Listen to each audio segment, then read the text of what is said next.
From what I've seen going from newbie account to legend, here are some of the things that needs to be expressed more. Don't focus too hard on which hero or combo to pull off. Rather focus on one hero or combo that you can master. The aim should be to have 1 to 3 heroes per lane. Don't overthink lanes or heroes, rather find one that suits your style. If you're pro-dominant and aggressive, that can be suited to all lanes. The same counts towards if you are more passive or less dominant. Each hero has a role and the same counts for the lane you are in. There is one team but 5 lanes and 5 heroes. If you don't feel well, it's not necessarily your whole body, but could be related to something specific. As here with 1 or 2 heroes or 1 or 2 lanes, that's underperforming or performing less than they should. Being out of position or poor positioning or feeding the opposite lane. Pushing for kills, rather objectives, or not knowing your own role can lead to you losing that star. Find your sweet spot and keep practicing and keep improving.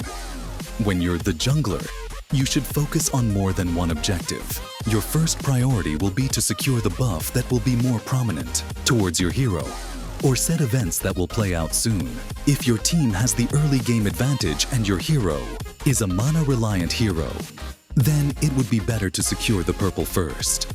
The first turtle spawns at 2 min since the start of the battle. Before you make your final decision of which buff to secure, plan out which lanes will be easier to gank or easier to secure a kill. Gold lane is usually the lane that is ganked most of the time. Evaluate the lane and team composition and further your knowledge. Plan out your early game in the lobby and make sure to notify your team. Execution from you and the roamer or mid lane will make it easier. Make sure that you farm and gank fast enough to be at the turtle when it spawns, or have your roamer keep vision around the turtle. There is a total of 3 turtles that will spawn 2 minutes apart. The first lord will spawn at 8 minutes into the game. Plan out your game and focus on your execution of that said plan. You have to farm, gank, and secure the objectives without feeding. When you feed, just make sure you didn't go down alone. When you're not farming, you should be ganking. When you're not ganking, you should be pushing objectives. Be versatile in your gameplay and adapt where needed. When you are playing as a roam, then welcome to hell. Be ready to be blamed for any and all that goes wrong. Learn how to be at all lanes at the same time. And be ready to look good when you go down. Before you are thinking of pushing rank as a roam main, have at least 3 variants under your mastered belt. A utility roamer, a tanky roamer, a versatile roamer. View out the type of composition your team will be picking. Pick accordingly when you can and plan out your strategy. Make your presence known in all lanes, not just in the gold lane. Provide vision for the team. Vision is your utmost important role. Key plays made with the jungler or mid lane can turn into a snowball. When your composition has been set the best it can, it comes down to you having a big influence of the outcome. Make sure your rotation has a flow for the rest of the team to match. Keep an eye on the enemy key roles at the same time not being out-positioned. Mid lane has the nickname "I miss all skills." As the quote says, don't miss your skills. When and if possible, try to counterpick your opposite in the lane. If your team composition requires AoE, then fill that part. Other things to look out for will be utility sustain and burst. Your position throughout the match will also dictate a snowball opportunity. You only have 2 lanes to support. Being away from your roam or jungle will result in loss of opportunity. The only thing you will be receiving is flames. Stick on your tank and follow along the vision that he is providing. Don't miss your skills and be a good target for the enemy jungler. Welcome to the lane where backdooring became a thing. The most common misperception is what is more important: leaving your lane and allowing the enemy to take your turret. Staying in your lane and allowing a 5v4 happen against your team. This can be avoided by countering the pick. Utility sustain laning and pushing has both up and down.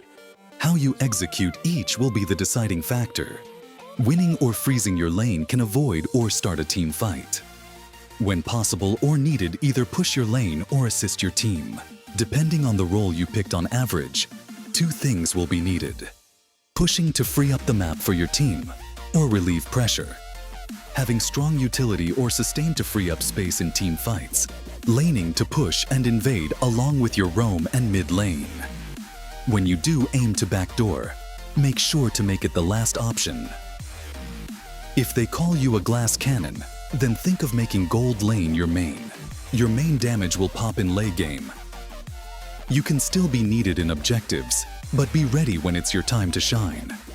Just as the mid lane position will always be key, the type of marksman you choose will also help dictate the outcome. Know that the higher you push in lanes, the less chance there is for a babysitter. Try and get the upper hand on your opposite and freeze the lane. Wait for either your roam or jungler to help secure or assist in the kill. When you can position yourself mid to late can also turn or assist a snowball. Make sure to farm up and don't spend your whole game watching the respawn timer. Now that the roles has been fitted, let's get to strategies. Early to mid and mid to late potential compositions can be used. When you're early to mid, make sure that the game does not go late game. When you're mid to late game oriented, make sure not to force a mid-game victory. It's rarely that a whole lineup will be early to late oriented.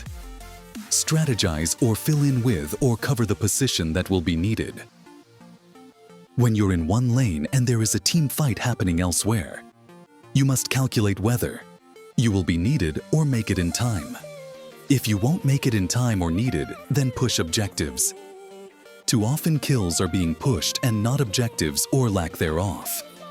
If you're early to mid or a good laning composition, you should aim to invade more and gank as much as possible to further your advantage. Not only a said hero can be used to counter, but the items you decide on as well. Following items can be used as damage or survivability. One of the common misperceptions is how early is anti-heal needed. The roamer should have anti-heal. Why should I? I need damage items and not sustain in the mix. Knowing when to build what and what will further your advantage is key. Emblem setups also has a crucial part to play. The best advice I can give in ranking up: take a step back and decide whether you're in it to achieve Mythic and above, or rest at Epic and enjoy the game for keeping you busy during lunch hours. If Mythic is your aim, then be ready to study for your test.